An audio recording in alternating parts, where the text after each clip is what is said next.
आगाज टाइम्स देख रहे हैं आप। मैं हूं आपके साथ पलक शर्मा। स्वामी प्रसाद मौर्य ने बीजेपी सरकार को कानून व्यवस्था पर घेरते हुए कहा, उत्तर प्रदेश में अपराधों की बाढ़ सी आ गई है। मुख्यमंत्री की जीरो टॉलरेंस की टाई फिश हो गई है।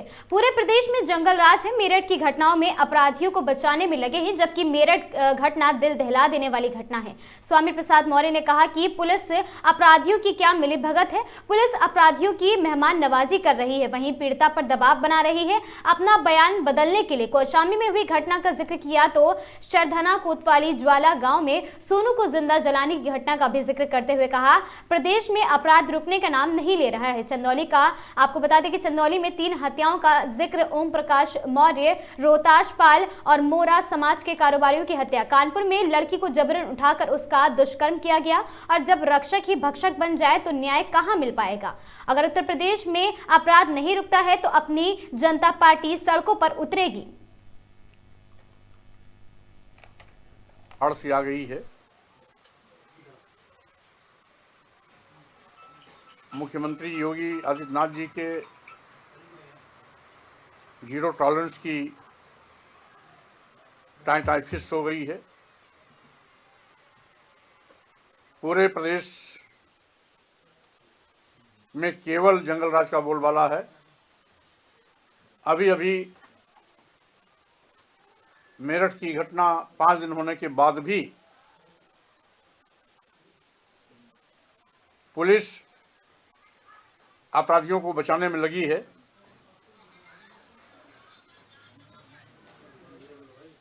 पीड़िता के बरामदगी के बावजूद भी अभी उसे परिवार में को नहीं सौंपा गया। मेरठ की पुलिस पीड़िता पर दबाव बना रही है कि तुम जैसा पुलिस कहती है वैसा बयान दो। यानी पूरे मेरठ में एक दलित बेटी की दिन दहाड़े अपहरण किया जाना, बीच बचाव करने वाली मां को मौत के घाट उतार देना, अपने आप में दिल दहलाने वाली घटना है। लेकिन पुलिस की अपराधियों के साथ क्या मिलीभगत है कि पुलिस अपराधियों की मेहमान नवाजी कर रही है और हत्या का मुलजिम, अपहरण का मुलजिम होने के बावजूद भी पुलिस बचाने के लिए कोई रास्ता निकालने की कोशिश में है। और यही कारण है कि पीड़िता पर दबाव बना करके मनचाहा बयान दिलाने की कोशिश कर रही है, जिसकी मैं घोर निंदा करता हूं। साथ ही साथ आज भाजपा सरकार में अपराधियों को बचाने का एक फैशन चल चुका है। जिस तरीके से कुछ दिन पहले कौशाम्बी में 6 साल की बच्ची की बलात्कार की पीड़िता पाल समाज की बेटी के अपराधियों को बचाने के लिए भाजपा सरकार ने प्रयास किया। नतीजा था कि अपराधी जेल से बाहर आ गया और पीड़िता के पिता, चाचा तथा एक अन्य रिश्तेदार को जेल भेज दिया गया। उसी प्रकार से कुछ मेरठ की घटना में भी खेल खेलने की कोशिश की जा रही है। उल्टा पीड़िता और पीड़िता के परिवार पर तोहमत जड़ने की कोशिश में मेरठ की पुलिस लगी हुई है। ऐसे कुख्यात अपराधी को, जिसको अब तक जेल की सलाखों में चला जाना चाहिए, पुलिस अपनी हिरासत में लेकर उसको घुमा रही है। पीड़िता को परिवार में सौंपने के बजाय पुलिस पर दबाव बना रही है, जो बहुत ही दुर्भाग्यपूर्ण है। इसी मेरठ में अभी अभी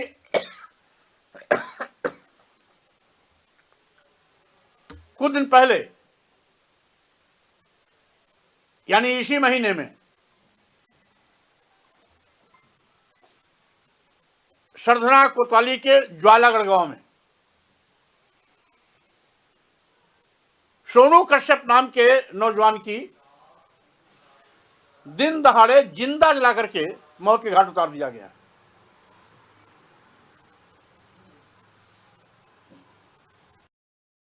अपराध है कि रुकने के नाम नहीं ले रहा है। माननीय मुख्यमंत्री जी हैं कि अपराध को स्वीकार नहीं कर रहे हैं। एक रटी रटाई भाषा जीरो टॉलरेंस मुख्यमंत्री की जुबान पर रहता है। शायद इन घटनाओं को न देखना चाहते हैं, न संज्ञान लेना चाहते हैं, इसीलिए अपराधियों के बल्ले बल्ले है। अपराधी एक के बाद एक लगातार इस प्रकार की आपराधिक घटनाओं में लिप्त हैं। यही नहीं, अभी अभी इसी हफ्ते के दौरान आगरा के छत्ता कोतवाली के अंतर्गत जीवन मंडी से एक नाबालिग कुशवाहा समाज के नौजवान को उठाकर बुरी तरह से पिटाई किया, यह कहकर कि कुछ अपराधियों को टेम्पो से चौकी ले जाना था। वो लड़का टेम्पो चलाना जानता नहीं था। उसे कहा टेम्पो लेके चलो। उसने केवल ये कहा कि साहब हम टेम्पो चलाना जानते नहीं। इसके बाद उसकी जम करके पिटाई की, यहां तक कि नाखून भी निकाल लिया। यद्यपि पुलिस कमिश्नर को सूचना मिलने के बाद जांच में घटना सही पाई गई, उसको सस्पेंड कर दिया गया। लेकिन नाखून निकालने के लिए, निर्दोष को मारने के लिए, नाबालिग की पिटाई के लिए उसके खिलाफ एफआईआर अभी तक नहीं हुई। पुलिस कानून की रक्षक होती है। जब खुद भक्षक बन जाएगी तो स्वाभाविक रूप से न्याय मिलना दूभर हो जाता है। एक हफ्ते घटना के हो गए, सस्पेंड होना कोई सजा नहीं है। नाबालिग निर्दोष की पिटाई करना, नाखून निकाल लेना, ये अपने आप में एक अपराध है। लेकिन उसके खिलाफ जो एफआईआर होनी चाहिए अभी तक नहीं की गई। मैं स्वयं कल मौके पर जाने वाला भी हूं। इसी तरीके से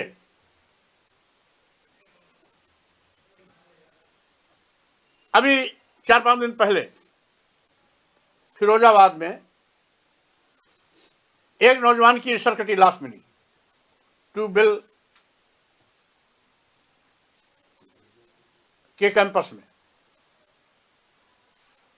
मैं अभी चंदौली गया था। 3 हत्याएं, 3 दिन के अंदर 3 हत्याएं। एक दवा व्यापारी हैं, उनकी हत्या हुई मुगलसराय में राजू पाल की, रोहितास पाल की। मुगलसराय में रोहितास पाल की अभी मुश्किल से 35-40 साल की उम्र थी। दवा विक्रेता थे, दवा व्यापारी थे, उनकी हत्या कर दी गई। वहीं पर एक दलित नौजवान की हत्या कर दी गई। एक दूसरे वहां पर मौर्य समाज के कारोबारी थे, उनकी हत्या कर दी गई। यानी 3 दिन के अंदर 3 हत्या। मुख्यमंत्री कहते हैं जीरो टॉलरेंस।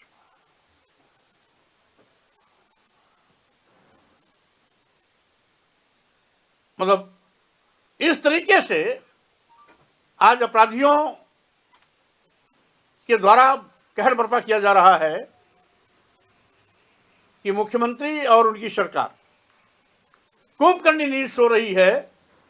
अपराधियों के खिलाफ कठोर कानूनी कार्रवाई करने के बजाय जीरो टॉलरेंस करके ऐसे अपराधियों को बचने का मौका देते हैं। वहीं पर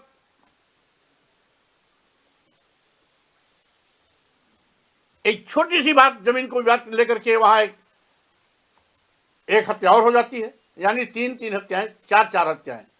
रोहितास पाल 1, ओम प्रकाश मौर्य 2, दलित नौजवान की एक हत्या अलग, एक मौर्य समाज जो के व्यक्ति थे, अधेड़ उम्र के, वो टहलने निकले थे, उनकी अलग, यानी 3 दिन के अंदर 4 हत्या चंदौली में। इसी प्रकार से अभी कानपुर में ये भी 3-4 दिन की घटना है।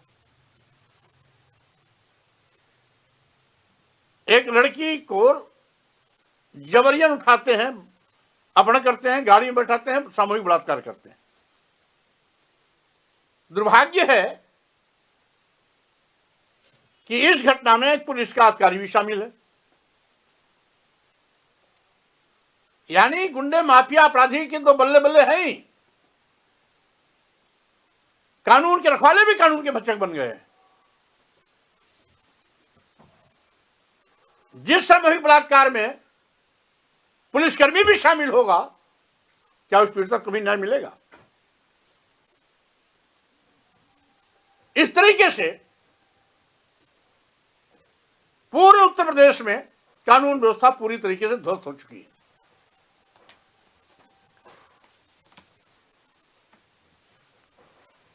अभी मेरी विधानसभा क्षेत्र कुशीनगर में पड़ौना विधानसभा पड़ता है, एक कार्यकर्ता छोटेलाल कुशवाहा, उसकी हत्या कर दी गई। वहीं पर कसिया विधानसभा में सैथवार समाज का एक नौजवान लड़का 28 साल का, उसकी हत्या कर दी गई। यहां तक कि गोरखपुर में हर तीसरे चौथे दिन एक हत्या होती है, माननीय मुख्यमंत्री जी के नाक के नीचे।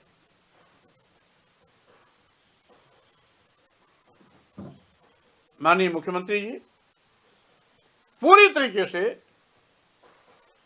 कानून व्यवस्था को संभालने में फेल हो चुके हैं, यानी कानून व्यवस्था ध्वस्त हो चुकी है। प्रदेश जंगल राज बन गया है, गुंडे माफिया अपराधी बेखौफ कानून की धज्जियां उड़ा रहे हैं, और सरकार गूंगी बहरी अंधी बनकर के केवल तमाशबीन बनी हुई है।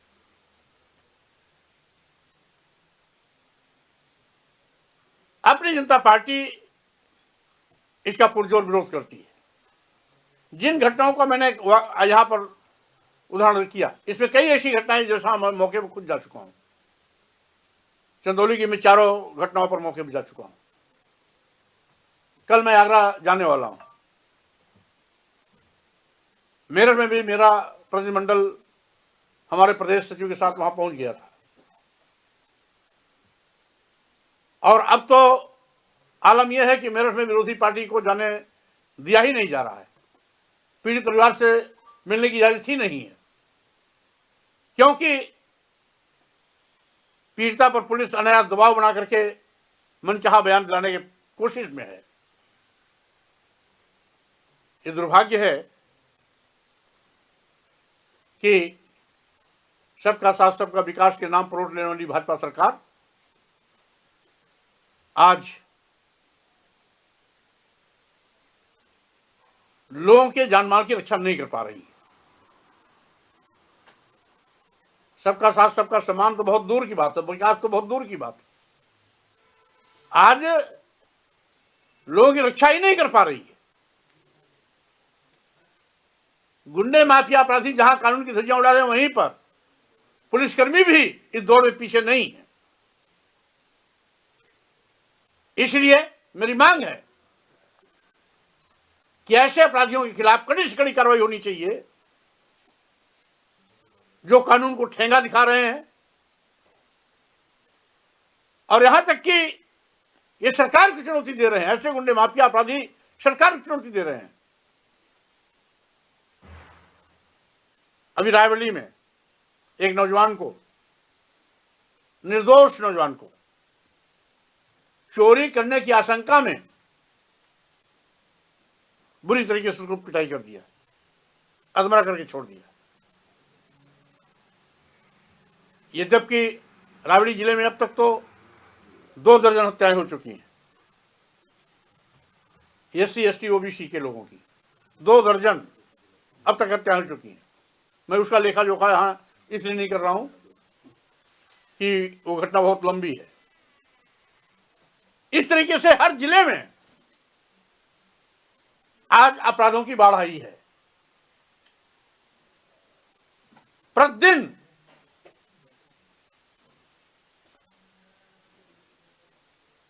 चार 5 जिलों में आपको न्यूज जरूर मिलेगी कि फला जगह दलित की हत्या हो गई, फला जगह एक पिछड़े समाज के नौजवान की हत्या हो गई, फला जगह दलित समाज की बेटी के साथ बलात्कार हुआ, फला जगह पिछड़े वर्ग की महिला के साथ दुराचार बलात्कार की घटना घटी। ये घटनाएं आम हो गई, लेकिन सरकार कुंभकर्णी नींद सोने में मस्त है। अगर समय रहते, मैं 10 दिन का समय दे रहा हूं सरकार को, अगर इस पर प्रभावी सरकार नियंत्रण नहीं कर पाती है, नियंत्रण करने में फेल होती है, इसी प्रकार से दलितों, आदिवासियों, पिछड़े समाज के नौजवानों की हत्या का सिलसिला जारी रहता है, बहन बेटियां बलात्कार की शिकार होती रहेंगी, तो कानून व्यवस्था को लेकर के अपनी जनता पार्टी सड़क पर उतरेगी और आंदोलन के माध्यम से सरकार की कलई खोलने का काम करेगी। ये मैं चेतावनी देता हूं यूपी सरकार को कि तत्काल प्रभाव से कानून व्यवस्था को पटरी पर लाने के लिए गुंडे माफिया अपराधियों के खिलाफ कड़ी से कड़ी कार्रवाई करें। और सबसे बड़ी बात तो यह है कि मुख्यमंत्री योगी जी की बुलडोजर को भी साफ सूंघ गया। मतलब दोहरा बड़ा कांड, मां की हत्या, बेटी का अपहरण, 5-6 दिन बीत जाने के बाद भी अभी तक अपराधी की पुलिस मेहमान नवाजी कर रही है। अब बुलडोजर गरजना तो दूर की बात है, अपराधी के घर में बुलडोजर अभी तक नहीं गया और न जाएगा, क्योंकि योगी की सरकार जाति देख के बुलडोजर भेजती है। योगी की सरकार जाति देख के बुलडोजर भेजती है। अगर यही अपराधी दलित, पिछड़े या मुस्लिम समाज का होता तो अब तक बुलडोजर घर को जमींदोज कर चुका होता। लेकिन यहां पर अपराधी दलित, आदिवासी, पिछड़ा नहीं है। यहां का अपराधी मुस्लिम नहीं है, पिछड़ा नहीं है, दलित नहीं है। इसलिए माननीय मुख्यमंत्री का बुलडोजर भी शांत है, उसको सांप सूंघ गया है। अब वो बुलडोजर घर गिराने नहीं पहुंच रहा है, यानी जात देख के बुलडोजर चलता है। और जब जात देख करके काम होगा तो स्वाभाविक रूप से किसी को कभी इंसाफ नहीं मिलेगा। कानून होता है, कानून को निष्पक्ष भूमिका में आना चाहिए, कानून को निष्पक्ष कार्रवाई करनी चाहिए। लेकिन यही कारण है कि एक वर्ग जात विशेष के अपराधी आज बेखौफ होकर के कानून की धज्जियां उड़ा रहे हैं। सरकार उनके खिलाफ कार्रवाई करने के बजाय बचाने की कोशिश करती रहती है, और वहीं पर अगर अपराधी किसी कारण से SC ST OBC का या माइनॉरिटी का निकला तो उसकी खैर नहीं, उस पर कानून भी सक्रिय हो जाता है।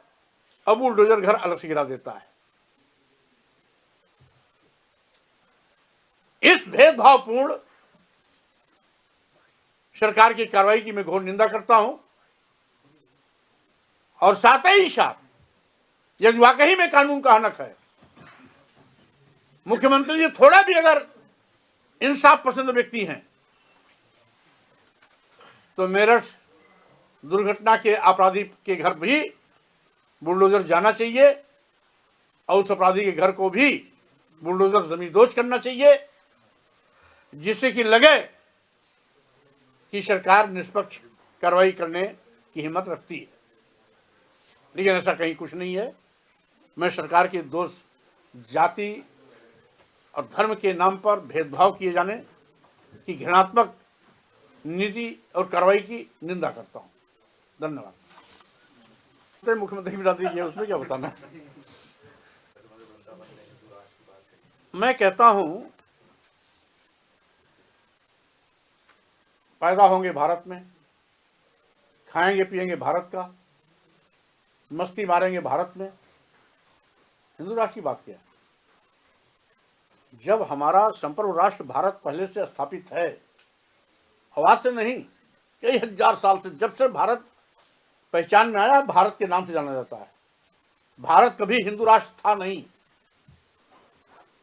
और न कभी होगा। और हिंदू राष्ट्र क्यों, जब यहां हिंदू धर्म नाम का ही कोई चीज नहीं है। खुद जो अभी तक अपने को हिंदू कहते सनातनी बन गए, तो पहले वो तय कर लें कि वो सनातनी है या हिंदू। अगर सनातनी है तो हिंदू राष्ट्र की मांग क्यों, अगर हिंदू है तो सनातनी क्यों कहते हैं अपने को। इसलिए यह